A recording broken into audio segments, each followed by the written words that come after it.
Welcome to the week of March 30th. We're 3 weeks out from Carmel and Boston, so this is the last real work week before we start resting for race days. High quality workout this week, steady state run plus hills. We're getting a good combination, starting with a 3 to 4 mile steady state run for most of you at 85% or threshold. Get a good warm up, get to threshold as quickly as you can. Stay aerobic, maybe toggle over that line just a little bit to where maybe your threshold plus, or as we talked about, anaerobic threshold. We don't want to be quite up there because now we're getting closer to feeling like you're racing. We want this to be smooth, controlled, and fast.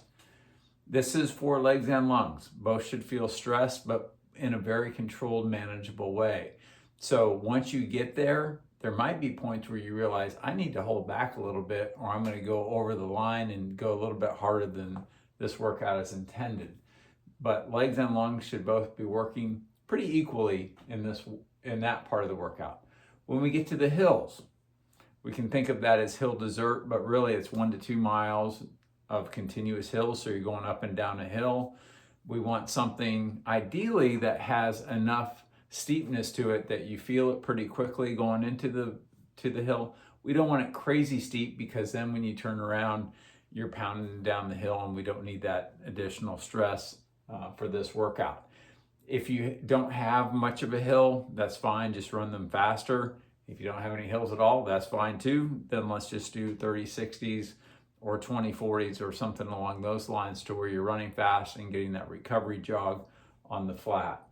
And this should, especially if you have a good hill to do it, towards the end of that, before you turn around and jog down, there's going to be some heavy breathing. So you might be going anaerobic a little bit.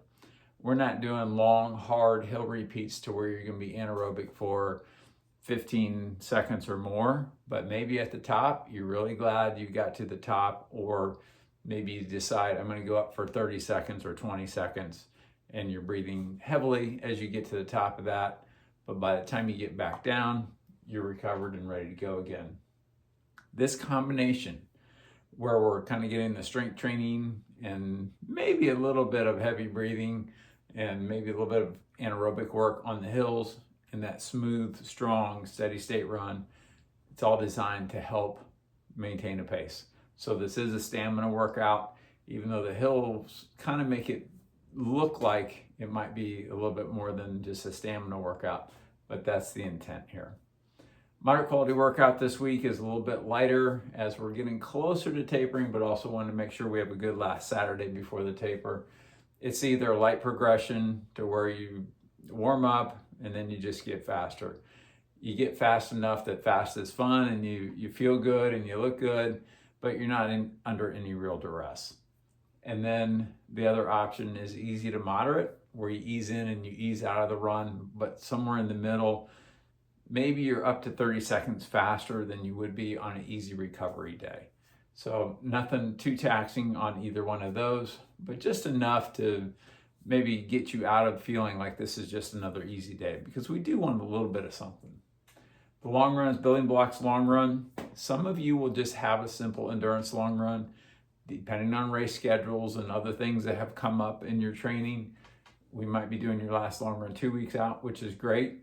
It's typically the way that I schedule it, but because of how races fell this year, I ended up with a 3-week taper for some of you. So 2 or 3 weeks, it doesn't matter. If you feel like you need another long run and you did a long run this past weekend, that's fine too. You can add another one. Maybe we talk about that, because if it's a crisis of confidence and maybe you're not fully recovered or you're having some aches or pains, we probably don't want to do that. We want to make sure that you're healthy when race day arrives. But if you have questions on that, let's talk. Building blocks. It's 3 to 4 blocks, depending on your total mileage, of 2 to 4 miles each. So it might be 3 blocks of 2 miles each. Each block, however long they are, we want to do a few long run miles to get warmed up. And then when we start at an honest pace and try to get a little bit faster, or at least work a little bit harder for each block. We do want to get faster. We do want to work a little bit harder, but this isn't a killer workout. It certainly could be, because if you're doing 12 to 16 miles and we're looking at maybe 8 of those or more are quality, we can make this a really difficult workout. We want it to be a long run with quality, but nothing beyond that. It shouldn't feel like you raced a half marathon or even a 10 miler. Okay, so get some good work in there, but don't kill it. A couple things that we're going to work on with this is effort management, because when you start this, the tendency is going to be to start too fast, and you need to be able to control that and think, okay, I have to change gears here 3, maybe 4 more times. If I start too fast, that's going to be trouble. And that's just like getting into a long race and knowing I can go faster than this, but I better not, because I don't want to be slowing down before I see the finish line. So some effort management there. And as I said, some quality, but not a killer. So that is your last real work week before we start the taper. If you're running Boston or Carmel, and I know there are plenty of you that are not running either one, so your plan may look a little bit different. Though some of these workouts are fine, we just won't follow them with a couple of taper weeks.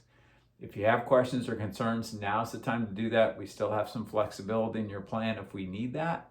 So the sooner we talk, the better. Have a great week.